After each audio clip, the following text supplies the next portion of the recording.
Let's have a look at the strengths and areas for development for innovation, national parks and wildlife services using the framework by Hanson and Morton, the innovation value chain.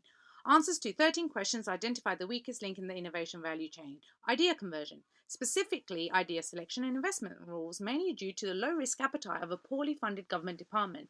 Many are involved in and out of organisation, and idea conversion is very slow, making sure taxpayer dollars were not seen to be wasted. Hence, copycatting is often the innovation approach.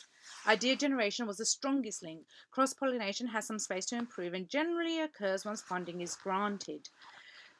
Collaboration early in creation does impact on spread later in implementation.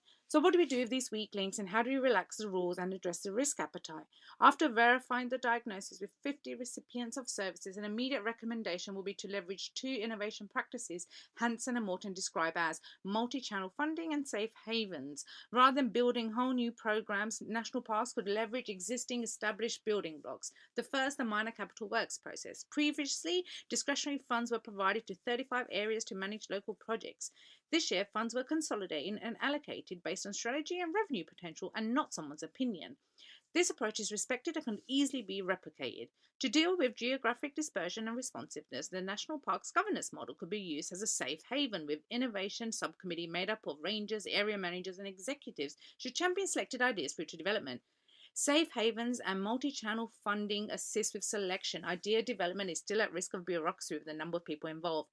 Although diffusion is often the last step in the national parks case, starting diffusion early in idea generation, trust is built, risks are shared, failures are celebrated. Over time, red tape will reduce and a deeper level of understanding will follow, allowing for greater innovation practices to emerge.